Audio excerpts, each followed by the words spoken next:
Good morning students. आज हम electrostatics of conductor है उसके बारे में पढ़ेंगे।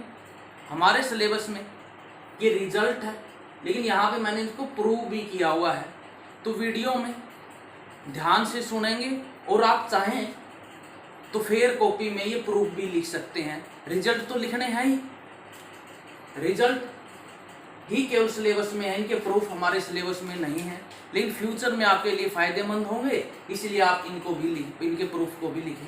तो पहली प्रॉपर्टी है, इन electrostatic equilibrium net electric field inside conductor is zero. Equilibrium में कंडक्टर के अंदर नेट इलेक्ट्रिक फील्ड जीरो होता है, यानी कंडक्टर के अंदर कोई इलेक्ट्रिक लाइन ऑफ फोर्स नहीं होती, ठीक है ना। कंडक्टर के अंदर net electric field zero equilibrium के अंदर। देखेंगे कैसे, जैसे एक कंडक्टर है ABCD, let us consider a conductor ABCD placed inside external electric field. External electric field E note हमने अप्लाई किया है। जैसे एक्सटर्नल प्लेट है, ये पॉजिटिव से कनेक्ट है, ये नेगेटिव से। इलेक्ट्रिक फील्ड की डायरेक्शन पॉजिटिव से नेगेटिव होती है, तो ये डायरेक्शन होगी E note applied electric field. तो कंडक्टर के अंदर क्या होता है, क्या खास बात होती है, there are very large number of free electron, बहुत सारे फ्री इलेक्ट्रॉन होते हैं, तो फ्री इलेक्ट्रॉन पॉजिटिव प्लेट की तरफ अट्रैक्ट होंगे, इस साइड आना शुरू हो जाएंगे, तो इस हिस्से पे इलेक्ट्रॉन आएंगे तो नेगेटिव, क्योंकि पॉजिटिव के नजदीक है, तो यहाँ क्या बचेगा, पॉजिटिव चार्ज। अब बात आती है कब तक आएंगे ये इलेक्ट्रॉन,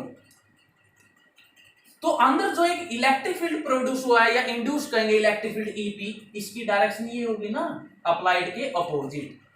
ये फ्लो ऑफ इलेक्ट्रॉन कंटिन्यू तब तक रहेगा जब तक दोनों का मैग्नीट्यूड सेम नहीं हो जाता।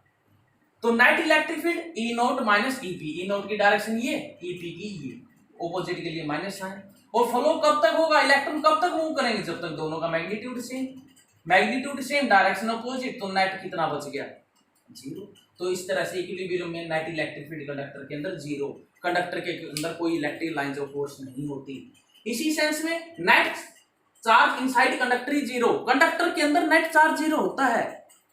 गाउस थ्योरम है, EdS Q by epsilon not, conductor के अंदर E जीरो हो गया, zero into DS zero, left hand side zero हो गई ना, तो क्यू बाई एप्सिलॉन नॉट ये जीरो है, तो क्यू बाई एप्सिलॉन नॉट भी क्या हो गया, जीरो, एप्सिलॉन नॉट उस साइड क्यों जीरो, कंडक्टर के अंदर नेट चार्ज जीरो। तो चार्ज का क्या है, अगली प्रॉपर्टी में बता रहा हूं, कहां गया चार्ज, एक्सेस चार्ज, चाहे वो पॉजिटिव हो या नेगेटिव, एक्सेस है चार्ज, वो कहां रहेगा, resides on the surface of conductor, वो कंडक्टर की सरफेस पे चला जाता है, अंदर तो जीरो रहता नेट, और एक्सेस चार्ज चाहे वो पॉजिटिव है चाहे वो नेगेटिव है, वो ट्रांसफर कहां हो जाता है, उसकी सरफेस पे, सतह पे ट्रांसफर हो जाता है।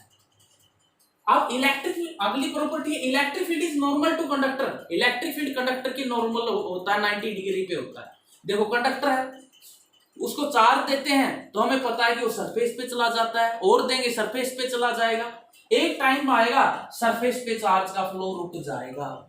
मान लेते हैं इलेक्ट्रिक फील्ड एक्स एक्सिस से थीटा एंगल बना के, तो E का इसके टेंजेंट या x की तरफ कितना हो गया, कंपोनेंट E cos थीटा। थोड़ी देर पहले कहा है कि यहाँ फ्लो रुक जाएगा ना, यानी E cos theta zero, E zero नहीं हुआ, E cos थीटा, तो E तो जीरो नहीं है, कहीं ना कहीं है, तो जीरो क्या है, cos थीटा, यानी थीटा क्या है, 90 डिग्री।